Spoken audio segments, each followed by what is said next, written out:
Welcome in, folks, to another day, some more news. It is Monday, and it has been a weekend, folks. The Race for Stanton event in 4.2.1 is going full throttle, and it is struggling. We've gotten some more feedback over the weekend. CIG's been patching some stuff over the weekend, and I think there's some interesting bits and pieces that we could look at them doing to fix what's going on. I want to acknowledge, I think this is a pretty solid event. I think this is a good time, but clearly the game is struggling to run it.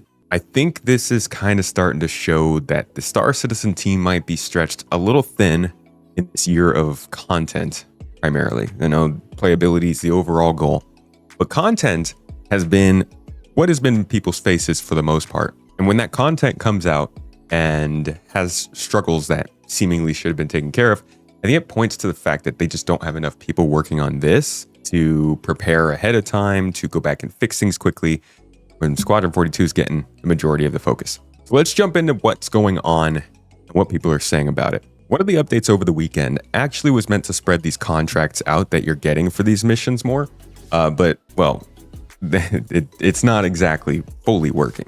This one's actually funny because they originally said that they wanted to make sure this was an event that didn't have a queue. Previous patches, when we have tried to do commodity gathering, we might have overlooked the possibility that people would spend most of their gameplay time standing in queues, trying to buy what meager scraps there were from shops. So we made it a lot easier for you this time.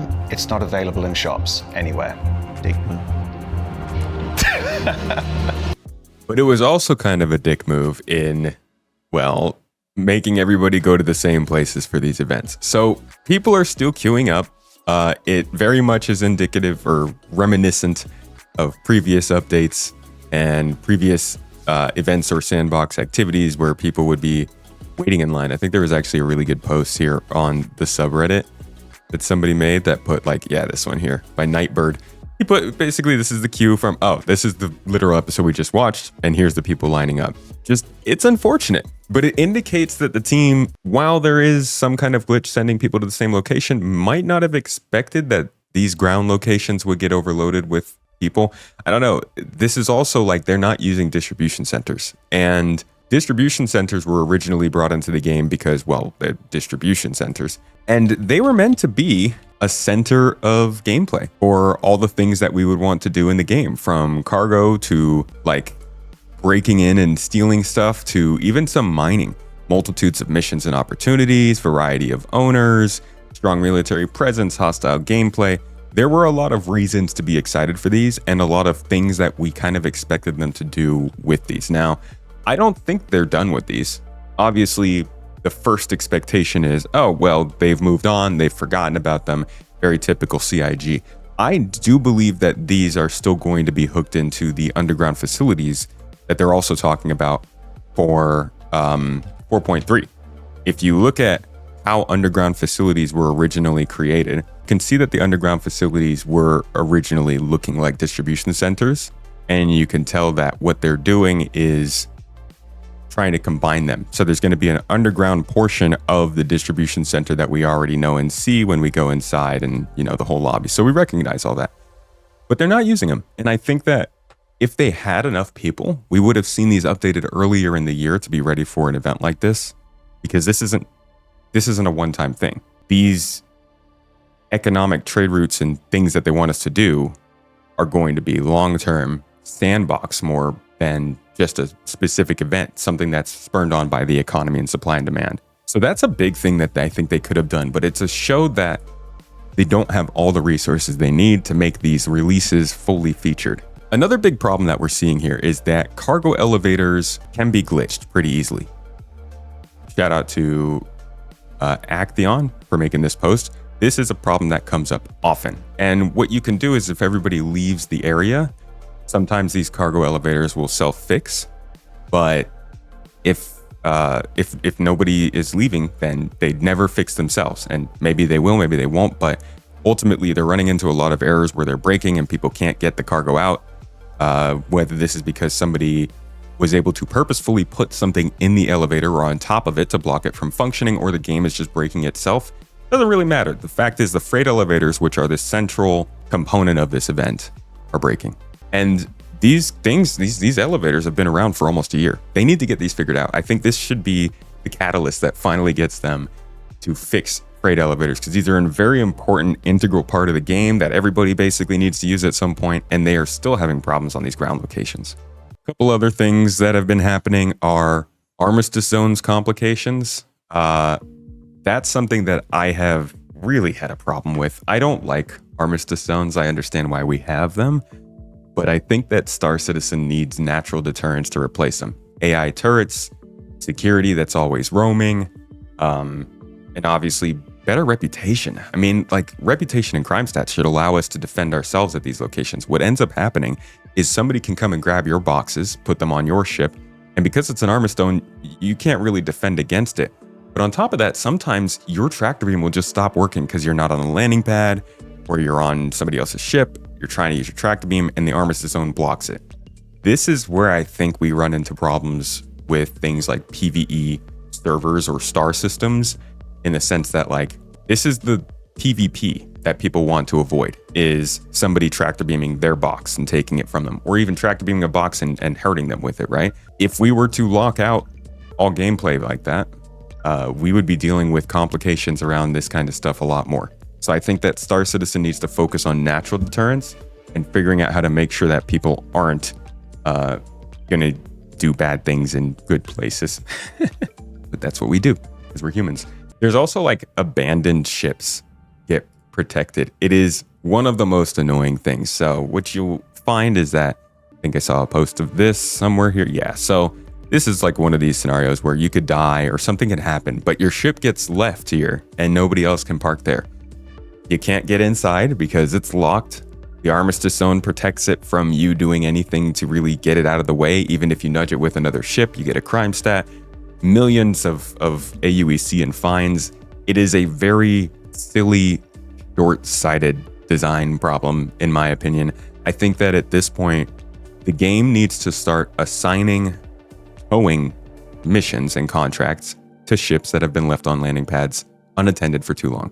So you leave your ship somewhere that's official, 5 minutes, 10 minutes go by, the game assigns a contract to it. Somebody with an SRV can fly in and tow it. They won't get in trouble. And then, from there, they tow it to a specific location, and then the game assigns a salvage contract. These are all things that, like, I imagine CIG wants to do, but again, we're not developing features. We're not developing things that push the game forward. We're making content based on the things we already have, which is clearly showing some of the cracks in the game's design.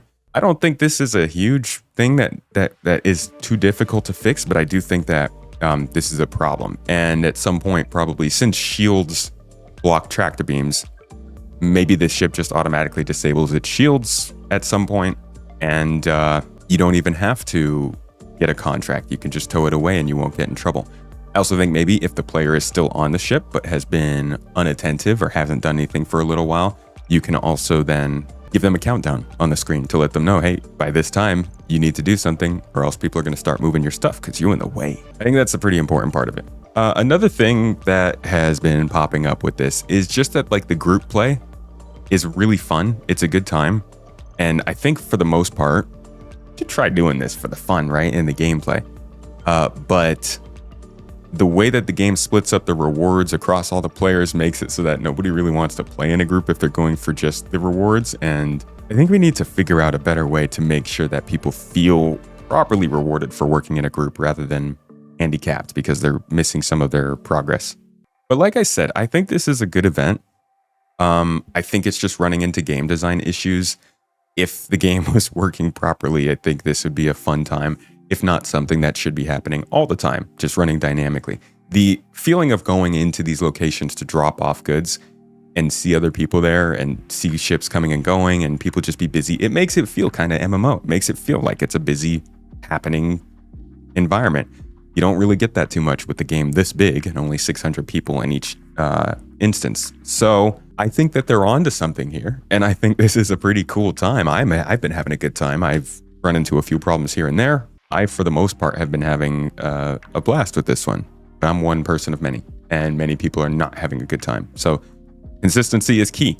But you guys remember all the folks who were calling for them to stop adding features? I do. A whole bunch of stop adding features and just make the game. And that's what CIG focused on this year. And here we are. I think that stopping the feature development was, or at least stopping the forward push on feature development was a sacrifice that needed to be made because server meshing is finally in and they need to reach some kind of plateau of stability and actual function. I don't think they've reached that, but it has improved this year. But ultimately, we are seeing a lack of features here. And the faster they can get back to putting those in the game to try and change these things up, the better, in my opinion. Ultimately, I think this, along with a lot of the other things that have been happening this year, are just kind of showing that the team is stretched thin on Star Citizen. Squadron 42 is clearly their main focus. Can even go back to the financial report, last one we got, and we can scroll down. It was all too easy to divert resources earmarked for Squadron onto Star Citizen to tackle live issues raised by our customers and community stemming from our latest releases. But this was at the expense of Squadron's development plan. So although an expensive commitment, the decision was taken to devote these planned and required resources to Squadron 42 in the interest of making solid progress towards our goals. That was 2 years ago. They are now feeling the heat even more than they were then because the game needs to be released next year, and they've given us a year for it. So I think everybody needs to take into account that, like, Star Citizen is not their priority. Squadron 42 is getting the required resources. And I think that is indicative in the idea that they can't quite get everything ready for these kinds of things. And every time they get released, they feel a little bit like you're still a early QA tester, which, we are. But the expectations that CIG set this year are what we should be considering when it comes to how are things going. It's the year of playability. I think they should have been focusing on features, but they have talked about playability. And so far, I don't think they're building a ton of confidence in that. They're making slow progress for sure, and the game plays better than it ever has before, in my opinion. But it's still not quite up to the feeling of you're playing a real game that I think they really wanted people to get this year. And that's not to say there aren't other people who are enjoying this event. You see posts of people who are having a good time. I upvoted this because I'm having a good time. But some people just can't get any missions. I think if you stop going for the most popular folks, person dynamics, I got a bone to pick with people. A lot of people are doing this for the rewards, and I think it is a lot better if you just do it for the gameplay. We'll get their rewards at some point over the course of the next month and a half, however long they push this one. But I think if you maybe take one of the teams or one of the areas that has less people going for it, maybe the last place people, and this is not just a ploy for me to get you to support Harcourt, but if you take those, you might have an easier time and get a little bit more fun out of it. There we go. This is what I'm talking about. Shout out to Arsenic, knows what's up. You fools are selling the regen crisis to the most evil company we have, all for the drip. They will take Stanton and Pyra and then insure us all. Dude, he knows that he gets it. It's so funny because if you look at the way, you guys watched the video we did last about this. If you look at the way they've set up the different companies, they clearly made Hurston to be a very evil company. And if you look into the lore, Hurston's pretty bad. They sign people up basically to give their life away to them. And if they don't like them, if they don't do well enough work, they toss them out. You can tell that the whole planet is a wasteland because that's what they do. So it is kind of funny how much people are rooting for Hurston in this, but hey, good choice. Either way, this was the latest report on what's going on here. It is Monday morning for me, which means it is Sunday night for America. So we'll probably get another update on this in the American morning, but I will be out of town for the next couple of days. So you guys will not be hearing from me until Wednesday. I hope to have another update for you then. Hopefully things have gotten better at that point. But until then, I've got a couple ship things for you. See you in the next one.